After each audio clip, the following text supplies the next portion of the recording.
பன்னாட்டு தமிழ் கிறிஸ்தவம் பேராவை நடத்தின விழாவில் அண்ணன் சீமான் கலந்துகிட்டாருன்னு சொன்னதை விட கர்ஜித்தார் அப்படின்னு தான் சொல்லணும். பல நாட்களுக்கு பிறகு அண்ணன் ஒரு உத்வேகமா இன்னைக்கு கலந்துகிட்ட விஷயத்துல அவர் சொன்னது வந்து முக்கியமா தமிழ் தேசியத்தை அவ்வளவு ஒரு விஷயத்தை எடுத்து வச்சாங்க. இந்த தெரியாதவங்க தமிழ் தேசியம் என்ன, இவரோட கொள்கை என்ன, இவர் என்னையா சொல்லிட்டு இருக்காரு, இவர் மத்தவங்கள கொள்கை கேட்கிறாரு, இவர் என்ன அப்படின்னு சொல்லிட்டு தெளிவா புட்டு வச்சாரு. நம்ம கட்சி எப்படி வந்துச்சு, நம்ம கட்சி வந்ததை விட இப்ப இருக்கிற தம்பிகள் அப்ப எதனால ஏன் வந்தாங்க, என் பேச்சுக்காக வந்தாங்களா, தமிழ் மொழி உணர்வால் இணைந்தோமா அப்படிங்கிற விஷயத்துல நிறைய எடுத்து வச்சாங்க. அதை பத்தி தான் இந்த வீடியோ ஃபுல்லா பார்க்க போறோம். சோ பாக்குறதுக்கு முன்னாடி உங்களுக்கு ஒரு டவுட் வந்திருக்கு. புதுசா வந்த சப்ஸ்கிரைபருக்கு வந்து நான் மறுபடியும் ஒரு தடவை சொல்லணும்னு ஆசைப்படுறேன். நேத்து என்ன தளபதி பத்தி பேசினேன், இன்னைக்கு வந்து சீமான் அவர்களை பத்தி பேசினேன் அப்படின்னா, நீங்க நினைக்கிற மாதிரி ஒருவேளை நீங்க வந்து இங்க சண்டை போட்டுக்குவாங்க, உடனே வந்து தளபதி விஜய் வந்து கண்டபடி பேசுவாங்க, இங்க சீமான் அவர்களை பத்தி கண்டபடி பேசுவாங்க, நாம அப்படியே பார்த்துக்கிட்டு குளிர் காஞ்சிட்டு போலாம் அப்படிங்கிற சேனல் இது கிடையாது. இந்த சேனல் அண்ணன் சீமானுக்கும் தளபதி விஜய்க்கும், ஏன் உங்களுக்கும், இந்த நாட்டு மக்களுக்கும், தமிழ் மொழி இனம் இந்த உணர்வால் இணைந்த மக்களுக்குமான நேர்ந்து விட்ட சேனல்ங்கிறது நான் மறுபடியும் சொல்லிக்கிறேன். நீங்க உடனே சில பேர் வந்து அந்த விகனவாதம் பேசுவாங்கல்ல, அவங்க இருந்துகிட்டு ஒன்னு அந்த பக்கம் நில்றா இல்லைன்னா எந்த பக்கம் நில்றா, ஏன்னா நடுவான்னு நிக்கிறா அப்படின்னு சொல்லிட்டு, நான் அப்படி கிடையாதுங்க. நடு ரோட்ல நிக்கிறவங்க கிடையாது. நடு ரோட்டுக்கு மேல நீங்க பாக்குறீங்களா, ஒரு சிக்னல் லைட் மேல கரெக்டா இருக்கும், பச்சை மஞ்சள் அது வந்து இருக்குது பாத்தீங்கன்னா, இந்த சிக்னல் சிவப்பு, இது எல்லாத்தையும் பார்த்துக்கிட்டு கரெக்டா எந்த ரூட்டுக்கு போகணும் அப்படிங்கிற மாதிரி அண்ணன் சீமான் அவர்களும் தளபதி விஜய் அவர்களும் என்னை பொறுத்தவரை தன்னுடைய அந்த ஆசாபாசங்களை விட்டுட்டு மக்களுக்காக வந்த தலைவர்கள். எனக்கு ஏற்ற அதுக்கு முன்னாடி ஒரு கட்சியில எனக்கு ஒரு ஆர்வமா இருந்தது. ஆனா இவர்கள் வந்த பிறகு இவர்களோட பேச்சும் இவர்கள் எடுத்துக்கொண்ட கோட்பாடுகளும் எனக்கு ஆர்வமா இருந்ததுனாலதான் இவர்களை தூக்கி பிடிக்கிறேன். அதே சமயத்துல இவர்களுடைய ஆதரவாளர்களை எனக்கு அதை பத்தி எல்லாம் கவலை இல்லைங்க. நான் வந்தது தளபதி விஜய்க்காகவும் அண்ணன் சீமானுக்காகவும் தான். அண்ணன் சீமான் பக்கம் இருக்கிற அந்த பக்கம் சாட்டை துறைமுருகனோ இடுமாவன் கார்த்தியோ இல்ல மற்ற இருக்கிற நிர்வாகிகளை பத்தி எனக்கு கவலை இல்லை. அண்ணன் சீமான் அப்படின்னு ஒற்றை முகத்துக்காக, இந்த பக்கம் பார்த்தா தளபதி விஜய் அப்படிங்கிற ஒற்றை முகத்துக்காக சிடி நிர்மல் குமாரோ இல்ல இந்த பக்கம் ராஜ்மோகன் அவர்களோ இல்ல யார் வேணாலும் இருந்துட்டு போட்டோம், அவர்களுக்காக வரவில்லை, தளபதி விஜய்க்காக. ஒருவேளை இவர்கள் இருவருமே நாளைக்கு கழட்டி விட்டுட்டு அவங்க ஒரு நம்பிக்கையின் பேரில் நம்ம இருந்து, ஒருவேளை இவங்க ரெண்டு பேரும் கழட்டி விட மாட்டாங்க, என்ன என் மனசாட்சிக்கு தெரியும். இவங்க அப்படிப்பட்ட ஆளுங்க கிடையாது. தமிழ் மக்களுக்காக வந்தவர்கள், தமிழ் உணர்வால் வந்தவர்கள், உங்களுக்கே தெரியும். அதனால ஒருவேளை மக்களுக்கு ஒரு கஷ்டமான சூழ்நிலை எடுத்து வைக்கிறாங்க அப்படிங்கிற ஒரு தவிர்க்க முடியாத சூழ்நிலையில் ஒரு போறாங்கன்னு வச்சுங்களேன், கண்டிப்பா அது எடுத்து வைக்கிற சேனல் தான். நீ அவ்வளவு பெரிய சேனலாடா வச்சிருக்கிற 5000 6000 சப்ஸ்கிரைபர் வச்சுக்கிட்டு என்ன நீ அப்படி எல்லாம் எடை போட்டுக்கூடாதுங்க. இங்க இருந்துதான் அங்க ஆரம்பிச்சாங்க. இப்ப இருக்கிற 3 லட்சம் சப்ஸ்கிரைபரோ 2 லட்சம் சப்ஸ்கிரைபரோ வீடியோ போட்டா 10-20 வியூஸ் போகுது. அது வியூஸ் அதுங்க நான் நாளைக்கே இந்த சேனல் இந்த வீடியோ போட்டு ஒரு 3 வியூஸ் போனா கூட நான் சேனல் போட்டுக்கிட்டு தான் இருப்பேன். அந்த 3 பேருக்கு நம்மளுடைய கருத்துக்கள் சென்றடைந்தது அப்படிங்கிற ஒரு ஆத்ம திருப்தியில் இருக்கும். பணத்துக்காக இந்த சேனல் ஆரம்பிக்கணும்னு சொல்லிட்டு இப்ப அண்ணன் சீமான் விஷயத்துக்கு போயிடலாமா? ஏன்னா இப்ப இது இப்போ இந்த ஒரு கடைசியா ஒரு நிமிஷம் பேசும்போது ஒரு ஃபைட் மாதிரி தெரியுதா? இதுதானே நீங்க விரும்புறீங்க.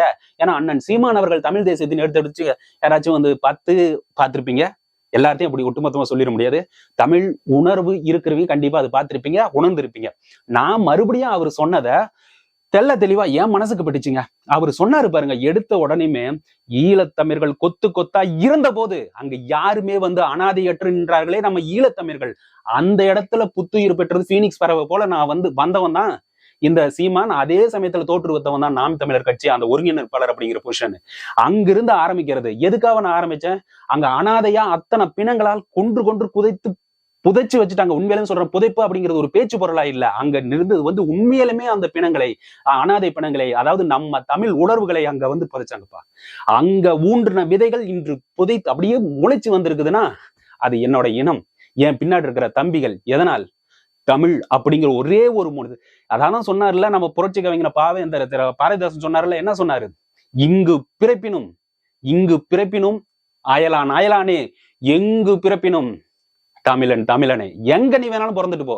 நீ வந்து எங்க அமெரிக்கால போற, கனடால, சிங்கப்பூர், மலேசியா, இந்தியாவுல எங்க வேணாலும் மத்த ஸ்டேட்டுக்கு, கர்நாடகா, ஆந்திரா, அங்க இந்த எங்க ஸ்டேட்ல வேணாலும் நீ பிறந்துக்கோ. ஆனா அங்க பிறந்தாலும் தமிழன் தான்.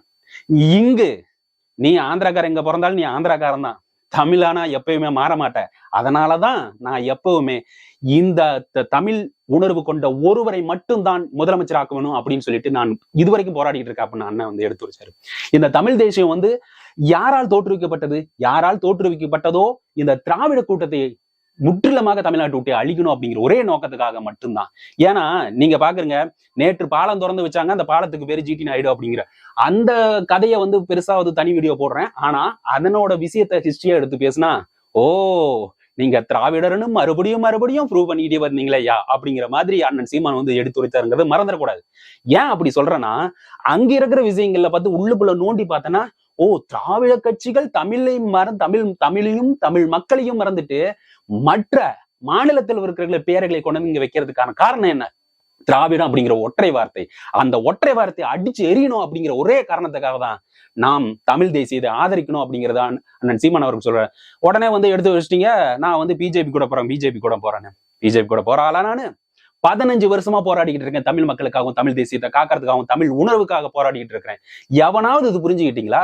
உடனே வந்து பிஜேபி கூட கூட்டணி வைக்கிறேன்னா அந்த 15 வருஷத்துல எனக்கு எத்தனை அழுத்தம் வந்திருக்கும், எத்தனை எனக்கு வந்து மன கஷ்டத்தை கொடுத்திருப்பாங்க, எத்தனை அவதூறுகள், எத்தனை நெருக்கடிகள் எனக்கு கொடுத்திருப்பாங்க. அதையும் தாண்டி நான் ஒருத்தர் இருக்கிறேன் அப்படின்னா அது உங்களுக்காக, தமிழ்நாட்டு மக்களுக்காக தான் அப்படின்னு அண்ணன் சீமான் வந்து கட்சித்திருக்காரு.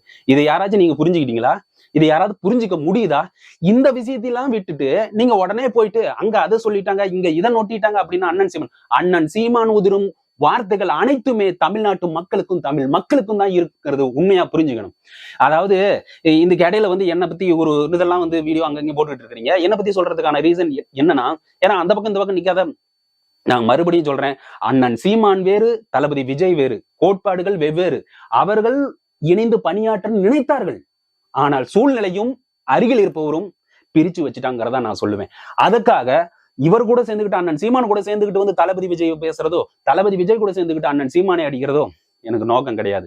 இவர்கள் நான் வந்து அரசியலை கத்துக்கிட்டது அண்ணன் சீமான் பேச்சுக்களும், வேற ஒரு கட்சியில இருக்கும் போது அந்த ஒரு கொள்கை கோட்பாடுகள் இருந்தது எல்லாமே நீங்க பாத்துட்டு இருக்கீங்க கூட மனசாட்சி நெஞ்ச தொட்டு சொல்லுங்க. அண்ணன் சீமான் சொல்ற மாதிரி மனச்சான்று வச்சு நீங்க பேசணும். மனச்சான்று பிரகாரம் நீங்க பாத்தீங்கன்னா நீங்களும் ஒரு கட்சியில தான் இருந்திருப்பீங்க. அண்ணன் சீமான் பேச்சுகளும் அவர் உறக்க சொல்லுவதும் இந்த தமிழ் உணர்வை ஊட்டியதும் அதிலிருந்துதான் நீங்க வந்து பிறந்துனா மனசால பிறந்து புதிய கட்சி அது நாம் தமிழர் கட்சிக்கு வந்திருப்பீங்க. இது யாருமே மறுக்க முடியாத உண்மை. அதுதான் அந்த கட்சிக்கு வந்த நாம் தமிழர் அண்ணன் சீமான் அவர்களுக்காக மட்டும்தான் நம்ம போராடிக்கிட்டு இருக்கோம் இது வரைக்குமே. அதனாலதான் நான் மறுபடியும் சொல்றேன், இங்க தளபதி விஜயும் சரி அண்ணன் சீமானும் சரி ஏதோ ஒரு விஷயத்துல முரண்பட்டு இருக்கிறாங்களே ஒழிய, ஆனா இருவருமே தமிழ்நாட்டு மக்களுக்காக தான் வந்திருக்கிறாங்க. அதனாலதான் நான் 15 வருஷமா இவர் கூட இருந்துட்டு திடீர்னு வந்து தளபதி விஜய் கண்டிப்பா நமக்கு எல்லாருக்குமே பிடிக்கும். அதுல சினிமா வந்து நம்ம ரத்தத்தில் எப்படி வந்து நம்ம தமிழ் உணர்வே நமக்கு தமிழன் அப்படின்னு சொல்லிட்டாவே நம்ம இந்தியன் பெருமை இருக்குது. ஆனா தமிழருக்குன்னு ஒரு வீரம் இருக்குது இல்லையா? தமிழன் அப்படின்னு ஒரு வார்த்தை சொன்னோன்னே நமக்கு கோவம் வருது பாத்தியா? அந்த கோவம் தான் நமக்கு வந்து தளபதி விஜய் மேல இருக்குது. அந்த கோவம் வந்து என்னன்னா, விஜய் வருவாரு, பாக்குறாரு, ஆஹா அப்படின்னு சொல்லிட்டு ஒரு நமக்குன்னு சொல்லி நம்மை அறியாமையே ஒரு பாசமும் ஒரு இது இருக்குதுங்க. ஆனா அவர்பட்ட சில விஷயத்தை எடுத்து வச்சிருக்காரு. அதை விட்டுட்டு உடனே அண்ணன் சீமான் அவர்கள் இவ்வளவு வருஷமா 5 வருஷமா பேசிட்டு இருக்காரு. உடனே வந்து தளபதி பக்கம் போய் உடனே சேர்ந்துக்கிட்டு அண்ணன் அடிக்கிறது அது நிறைய பேர் செஞ்சிட்டு இருக்காங்க. இது தவறான விஷயம். அண்ணன் சீமான் அவர்களும் இந்த விஷயத்த சொல்லி தெளிவா கூட இருக்கிற பேசுற பேச்சுகளை பேசிக்கிட்டு நீங்க வந்து கூட இருந்துகிட்டு இவர் தளபதி அடிக்கிறது கண்டிப்பா கிடையாது, பண்ண கூடாது. நான் மறுபடியும் சொல்லிட்டு இருக்கிறேன், தயவு செஞ்சு புரிஞ்சுக்குங்க. இவ்வளவு சண்டை போடுறீங்களோ அவ்வளவுக்கு அவ்வளவு நாம பின்னோக்கி பல வருடங்கள் பின்னோக்கி போறோம். இவர் அண்ணன் சீமான் ஒரு வார்த்தை சொல்றாரா, அதாவது கோபத்தில் சொல்றாரா, அது வேணாம், அது விட்டுருங்க. அண்ணன் சீமானுக்காக அவர் சொல்லும் கருத்துக்களையும் இப்ப நான் வீடியோவில் சொன்ன மாதிரி அவர் எங்கெங்க போகிறார் அதை ஃபாலோ பண்ணுங்க. அவர் எடுக்க வைக்கிற சித்தாந்தங்களை மக்களிடம் சொல்லுங்க. அவர் சொல்ற விஷயங்களை மக்கள்கிட்ட சொல்லுங்க. அவர் சொல்ல வந்த கருத்துக்களை எடுத்து மக்கள்கிட்ட சொல்லுங்க. அவரை விட்டுட்டு அவர் கூட இருக்கிறவர்கள் சொல்ற கருத்தை எடுத்து தயவு செய்து சொல்லாதீங்க அப்படிங்கறது என்னோட பணிவான வேண்டுகோள். இங்க தளபதி ஒரு பக்கம் வந்து நீங்க உண்மையாலுமே இங்க ஒரு விஷயம் நடந்திருக்குது அப்படிங்கிறது மட்டும் நீங்க நம்புறீங்களா? ஏதாவது ஒரு விஷயத்துல இங்க தளபதி அடிக்கிறதுக்கு ஒரு விஷயம் நடந்துகிட்டு தான் இருக்குது. சோ நீங்க ஒரு தனி மனுஷனா இருந்து இங்க போராடிட்டு இருக்க தளபதி நீங்க எப்படிங்க அனாதையை விட்டு போக முடியும்? நல்லா யோசிச்சு பாருங்க. தளபதி விஜயும் நீங்க விட்டு கொடுக்க முடியாது, அண்ணன் சீமானையும் விட்டு கொடுக்க முடியாது அப்படிங்கிறது தான் என்னோட ஒட்டுமொத்தமான கருத்தா இருக்குது. இவர்கள் செல்லும் இடமும் அவர்கள் பறைசாற்றும் ஒவ்வொரு கருத்துக்களும் நாம் எடுத்து வைப்பதுதான் என்னோட நோக்கம். அது போலதான் நேத்து வந்து இந்த கிறித்துவ பேராயம் நடத்தின விழாவில் எடுத்து வைத்த அத்தனை கருத்துக்களும் என்ன மெய்சிலிருக்கு வச்சது. பல வருடங்கள் சொல்ற போது பல மாதங்களுக்கு பிறகு மறுபடியும் பூஸ்ட் ஆன மாதிரி இந்த விஷயம் வந்து அவர் வந்து பழையபடிக்கு அப்படியே அதான் அதை பேசியே நேத்து பேசும்போது சாட்டை துறைமுகன் கூட நான் இது பேசுறது அவதூறா அருவருப்பா நினைக்கிறேன் அப்படின்னு வந்து அவர் சொன்ன. அப்படி அருவருப்பான்னு நினைக்கிறீங்க, விட்டுருங்க. தளபதி விஜய் பத்தி பேச வேண்டாம். நம்மளோட பொது எதிரி யாரு? தளபதி யாரு? திராவிட முன்னேற்ற கழகம். அந்த கட்சி பத்தி நம்ம பேசுவோம். எதிரி கட்சி என்னவோ அதை பத்தி தானே நம்ம பேசணும். எதுக்காக நாம் தமிழர் கட்சி வந்து போராடிக்கிட்டு இருக்குது, திராவிட கட்சியை அழிக்கணும் அப்படின்ட்டு. அந்த கட்சியை பத்தி நீங்க பேசுங்க. தளபதி விஜய் என்னது திராவிட கொள்கையை ஏத்திருக்காரு, தமிழ் தேசியத்தையும் ஏத்திருக்காரு, இந்த ரெண்டு கொள்கையும் எடுத்து பேசிட்டு இருக்கா, அதை பத்தி பேசுவோம். இதுல என்ன தப்பு இருக்கு போது? திராவிடத்தால் நாம வளர்ந்தோம், திராவிடத்தால் நாம பயின்றோம். திடீர்னு வந்து இப்போ நான் என்ன சொல்றேன்னா, ஒரு இடத்துல வந்து நாம பிறந்து நம்மளையே வந்து ஒரு குழந்தைய ஆனாதே விட்டு போயிட்டாங்கப்பா, யாரோ எடுத்து வளர்த்துறாங்க. அந்த வளர்த்துக்கிட்டு இருக்கிறவங்க வந்து கெட்டவனா நல்லவனா, பழைய படத்தெல்லாம் பாத்தீங்கன்னா ஒரு வில்லை எடுத்து அந்த குழந்தைய வளர்த்து அப்படியே கொண்டு வருவான். அந்த என்ன படம்னு ரஜினி படம், ஒரு படம் பணக்காரன் படத்துல, அதுல செந்தாமரை அவர்கள் வந்து ரஜினியை வந்து குழந்தைய எடுத்துட்டு போயிட்டு குடிக்கிறதுக்காக என்ன வேலை வாங்கிட்டே இருப்பாங்க. அப்படின்னு அந்த அப்பா பாசம் கொஞ்ச நேரம் கொண்டிருக்கலாம்ல. அந்த கொல்லாம, அந்த பையனை கொல்லாம ஒரு பாசத்தால அந்த குழந்தையை வந்து வளர்த்துக்கிட்டே வருவான், தன்னுடைய தேவைக்காக. ஏதோ ஒரு வகையில அந்த உயிரை காப்பாத்தி வச்சதுல அந்த செந்தாமரை கொடூரமானவனா இருந்தாலும் செந்தாமரைக்கு ஒரு பங்கு இருக்குதுல்ல, அந்த குழந்தைய கொல்ல சொன்னவன் ஒருத்தன். ஆனா எடுத்து வளர்த்தின செந்தாமரை அவர்கள் இந்த குழந்தைய கொல்லாம வளர்த்துக்கிட்டே வந்தாரு. ஆனா வளர்த்துக்கிட்டு வந்த உடனே ஒரு கட்டத்துக்கு மேல அவங்களே திரும்ப பாடுறா அப்படின்னு சொல்லிட்டு, அது மாதிரி ஒரு குழந்தையை எடுத்து வளர்த்துனா அந்த அப்பா முறையில் இருந்து வளர்த்துனா அவரை நாம மறந்துடக்கூடாது. அவர் கொடூரமானவன் கெட்டவனும் தெரிந்தால் விட்டு நீங்குவதுதான் நல்ல நம்மளோட ஒரு விஷயமா நாம பார்க்கணும், சிறந்ததா நாம பார்க்கணும். உடனே அவர் வந்து கொல்லணும் அப்படிங்கிறது பிடிக்கலையா, நெவுந்துரு. அவங்கள என்ன குணங்கள் இருக்குதோ அந்த குணத்தால திருத்த முடியலையா, பின்வாங்கிரு, வந்துரு. பின்வாங்குறதுனா அங்கிருந்து விலகி வெளியே வந்து நீ உன்னோட சுயமா செயல்படுற. அதுதான் வந்து அண்ணன் சீமானும் செஞ்சுட்டு இருக்காரு. ஓகே, திராவிடம் நல்லா நமக்கு இவ்வளவு வருஷமா நமக்கு சோறு போட்டுச்சு, வளர்த்துச்சு, படிக்க வச்சது, பெரியார் கொள்கைகள் அப்படி இப்படின்னு சொல்லிட்டு எல்லா விஷயமே நமக்கு தெரியும். பெரியாரை நம்ம எதிர்ப்பவர் அண்ணன் சீமான் அவர்கள் இருந்தாலும் இங்க திராவிடம் அப்படின்னு தளபதி விஜய் சொன்னதுனால இந்த திராவிட விஷயங்களை வந்து இத்தனை வருஷமா நாம சொன்ன, வளர்ந்த, சோறு தின்ன, ஏன்னா அந்த குழந்தைய வந்து வளர்த்தது அப்படின்னு விஷயம் வந்து நாம முன்னாடி இருந்தெல்லாம் பார்த்துட்டு இருக்கலாம். அங்க நடந்தது என்னன்னு தெரியாது. எடுத்து அண்ணன் சீமான் சொல்ல நமக்கு புரியுது. ஆனா அங்க இருக்கிற இத்தனை வருஷமா நம்ம உயிரோட வச்சதுல அவங்களுக்கு ஒரு பெருமை இருக்குதுல்ல, இவ்வளவு வளர்ந்து படிச்சுட்டோம்ல, அது எல்லாம் இந்த திராவிட சித்தாந்தங்கள் தானே நம்மளுக்கு இத்தனை வருஷமா வளர்த்தது. ரைட்டா? அது பெரியார் செஞ்சாரோ இல்ல யாரு வேணாலும் செஞ்சாரோ, அது வேணாலும் செஞ்சுட்டு போங்க. ஆனா விஷயங்கள் என்னவோ, திராவிடம் தான் இத்தனை வருஷமா ஒரு 50 வருடங்களாக நாம வந்து வாழ்ந்துகிட்டு வந்தோம், சர்வைவல் பண்ணிட்டு வந்தோம். அந்த விஷயங்களை உடனே மறப்பது நன்று. அதை உடனே மறந்துட முடியாது. கொஞ்சம் கொஞ்சமா அது கெட்டதுன்னு தெரியுதா, வெளியே வாங்க. அந்த வெளியே வர்றதுக்கு வந்து அண்ணன் சீமான் அவர்கள் வந்து சொல்லிட்டு இருக்காரு. அதை வந்து கருத்து பிடிச்சதா, ஓகே எனக்கு திராவிடம் பிடிக்கலப்பா, அண்ணன் சீமான் பக்கம் போங்க. இல்ல எனக்கு திராவிடம் நல்லா ஹெல்ப் பண்ணுது, ஏன்னா எல்லாமே எல்லா விஷயமும் நல்லதும் செய்யாது, ஃபுல்லாவே நல்லதும் செய்யாது. எந்த ஒரு சயின்ஸ் வந்தாலுமே அதுல கெட்டது இருக்கு, நல்லது இருக்கு, நம்ம நல்லது எடுத்துட்டு போவோம். அது மாதிரி இப்ப திராவிடம் அப்படிங்கிற ஒரு அப்பா வந்து இத்தனை வருஷமா அந்த அநாத குழந்தையை எடுத்து நம்மளை வளர்த்திட்டு இருக்காங்க, தமிழ் மக்களை வளர்த்திட்டு இருக்காங்கன்னு வச்சுக்குவேன். இப்ப அந்த கொடூரமானவர் அப்படின்னு உங்களுக்கு ஒரு கண்ணோட்டம் தெரியுது. அண்ணன் சீமான் அவர்கள் எடுத்து வைக்க திராவிடத்தின் சித்தாந்தம், திராவிடம் என்னென்ன பண்ணிச்சு இத்தனை வருஷமா அப்படின்னு சொல்லும் போது நீங்க அங்கிருந்து விலகி போங்க. தளபதி விஜய் வந்திருக்காரு, திராவிடமும் வேணும், தமிழ் தேசியமும் வேணும் அப்படிங்கும்போது தளபதி கொடுப்பாங்க, அண்ணன் சீமானம் கொடுக்க போகணும் போங்க. ஆனா சண்டை மட்டும் போட்டுக்காதீங்க. நமக்கு தேவை நல்ல தலைவன் வேணும், ரோட்ல போகும்போது சுதந்திரமா போகணும், பெண்களுக்கு பாதுகாப்பு. நடு இரவில எப்போ ஒருத்தர் காந்திஜி சொன்ன மாதிரி நடு இரவில் 12 மணிக்கு ஒரு பெண் தனியாக நடந்து செல்வம், அன்னைக்குதான் உண்மையாக இந்த நாட்டுக்கு சுதந்திரம் கிடைச்சுன்னு அப்படின்னு காந்திஜி சொன்ன மாதிரி, என்று ஒரு நாள் ஒரு பெண் வந்து நடு சாமத்தில் நடந்து போதோ அன்னைக்குதான் உண்மையிலுமே தமிழ்நாடும் சரி இந்தியாவும் ஒரு சுதந்திரமான நாடா இருக்கும். அது மாதிரி ஒரு தலைவனை நம்ம தேர்ந்தெடுப்போம். இப்ப ரோட்ல போகும்போதே ஒரு வண்டி அடிச்சுக்கிறாங்க, அது அடிச்சுக்கிறாங்க, கிடைச்சதா அவங்க கண் கூட பார்த்ததையே இல்லைன்னு சொல்றாங்க. சோ இது மாதிரி ஒரு கட்டமைப்பை மாத்தணும்.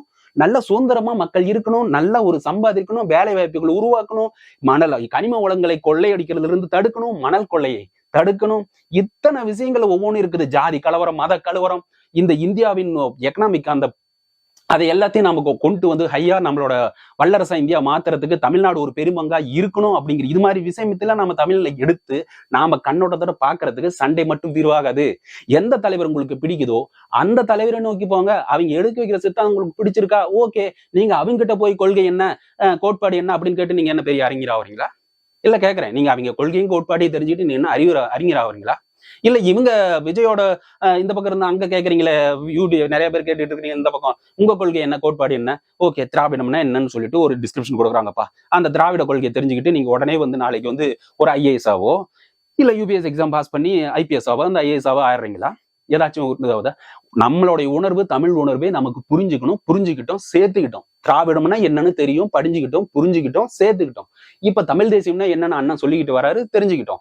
திராவிடம் வந்து இத்தனை வருஷமா இவ்வளவு செஞ்சிருக்குது, இவ்வளவு கெட்டது செஞ்சிருக்கு, இவ்வளவு நல்லது செஞ்சிருக்கு எடுத்துரைக்கிறார் அண்ணன் சீமான். ஓகே, தெரிஞ்சுக்கிட்டோம், புரிஞ்சுக்கிட்டோம். தளபதி விஜய் எனக்கு வந்து தமிழ் தேசியமும் வேணும், திராவிடமும் வேணும், எனக்கு எல்லா நாட்டு மக்களுக்கும் எனக்கு வேணும், உறவு வைக்க எல்லா நாட்டு மக்களோட உறவுடன் இருந்தா மட்டும்தான் நம்மளோட வந்து குண்டு சட்டிலேயே குதிரை ஓட்டாம எல்லா நாட்டு மக்களையும் இருக்கலாம் அப்படின்னு சொல்லிட்டு 2 பேரும் ஒவ்வொரு விதத்துல வராங்க. யாரு பிடிக்குதோ அவங்க கூட போங்க. நம்ம சேனலை பொறுத்த வரைக்கும் இரு தலைவர்களையும் கெட்டதை மட்டும் எடுத்து சொல்லாது, எப்போதுமே 2 பேர்களின் செயல்பாடுகளை எடுத்துரைக்கும். அது மக்கள் நலன் சார்ந்தாதான் இருக்குமே ஒழிய மக்களின் உணர்வு கிளர்ச்சி கெடுதல கெட்ட பாதைக்கு இழுத்துக்கிட்டு போவாது. இவங்க 2 பேரும் சண்டையை மூட்டி விட்டு குளிர்காயிற சேனல் இது கிடையாது. இல்ல சண்டை போடுறதுக்கு இங்க வந்தா இவர் உடனே சீமான் கண்டபடி பேசுவாரு அப்படின்னு சொல்றதுக்கு இந்த சேனல் கிடையாது. உடனே சீமான் பக்கம் அண்ணன் சீமான் பக்கம் இருந்துகிட்டு தளபதி விஜய போட்டு தள்ளுறதுக்கு வாங்கடா கிழிச்செறியறேன் பாரு, இன்னைக்கு அவனை ஒருத்தனை பண்றேன் பாரு, இவனை பாரு இன்னைக்கு சம்பவம் செய்யலாம்னு வந்துரும் பாரு. இத்தனை சேனல் இருக்குதுங்க யூடியூப்ல அத்தனை பேரும் வரானுங்க. ஏன்னா இப்படி பேசினாதான் வியூஸ் பாக்குறான் அப்படின்னு சொல்லிட்டு வளர்த்து உங்ககிட்ட இருக்கிற அந்த ஒரு நல்ல மனசை கூட நல்ல குணத்தை கூட அண்ணன் சீமான் பரவாயில்லையே அப்படின்னு தளபதி அந்த ஒரு பார்வை இருக்கும் இல்ல, அவங்க கூட இவன் பேசுறதுல அண்ணன் சீமான் இப்படியோ அப்படின்ட்டு. அதே சமயத்துல தளபதி கூட இந்த பக்கம் அண்ணன் சீமான் பாத்தியா அப்படி சொல்லணும், தளபதி விஜய் பத்தி இப்படி பாத்தியா எப்படிப்பட்ட ஆளு 41 பேரை உயிர் கொண்டுட்டான் அப்படின்னு இன்படணும். இவங்க எல்லாருமே வியூஸ்கா மட்டும்தான். உடனே திருப்பி கேட்கறேன், எனக்கு வியூஸ்கா பண்ண இந்த கண்டென்ட் எடுத்து நான் ஏன் பேசணும்? அண்ணன் சீமான் அவர்கள் எப்படி தமிழ் தேசியத்துக்காக போராடுறாரோ, மலை கடல் இந்த மரங்களின் மாநாடு அத்தனையும் சொல்றாரு, எல்லாம் ஓட்டு போடாதுன்னு தெரிஞ்சும் கனிம வளங்களை பாதுகாக்கணும் அப்படிங்கிற ஒரே காரணத்துக்கு அண்ணன் சீமான் எப்படி போராடிட்டு இருக்காரோ அதே மாதிரி இந்த சேனல் வியூஸ்க்காக போராடுது, சப்ஸ்கிரைப்காக போராடுது. எப்பொழுதுமே ஒரே ஒரு நோக்கம், நாட்டு மக்கள் நம்ம கூட இருக்கிற ஃப்ரெண்ட்ஸ், நீங்க நான் ஏற்கனவே ஒரு வீடியோ சொன்ன மாதிரி நாளைக்கு ஒரு பிரச்சனை உங்களுக்குன்னு வந்துருங்களா, ஐயாப்பா கொஞ்சம் பாருப்பா பிரச்சனை அப்படின்னா முடிஞ்ச அளவுக்கு நம்ம சேனல்ல அந்த எடுத்து போடும். உங்களுக்கு ஒரு பிரச்சனை நான் நிற்பேன், எனக்கு ஒரு பிரச்சனை நீங்க இருப்பீங்க, பார்த்துக்கிட்டு இருக்கிற ஒரு மனுஷன் நீங்க தான் நிற்பீங்க. அது மாதிரி விஷயங்களை மட்டும்தான் கைகோத்து நாம பயணிக்கணும்னு சொல்லிட்டு இந்த வீடியோ இதோட முடிச்சுக்கிறேன். மறக்காம இந்த சேனல் இந்த வீடியோ ஃபுல்லா உங்களுக்கு பிடிச்சிருந்தா லைக்கும் ஷேரும் கொடுத்தீங்கன்னா பல பேருக்கு சென்றடையும். ஒருவேளை உங்களுக்கு சப்ஸ்கிரைப் பண்ணணும்னு தோணுச்சுன்னா சப்ஸ்கிரைப் பட்டனை கிளிக் பண்ணிருங்க, பெல் ஐக்கன் கிளிக் பண்ணிட்டு அந்த வீடியோ தொடர்ந்து வந்துருக்குன்னு சொல்லிட்டு முடிச்சுக்கிறேன். நன்றி, வணக்கம்.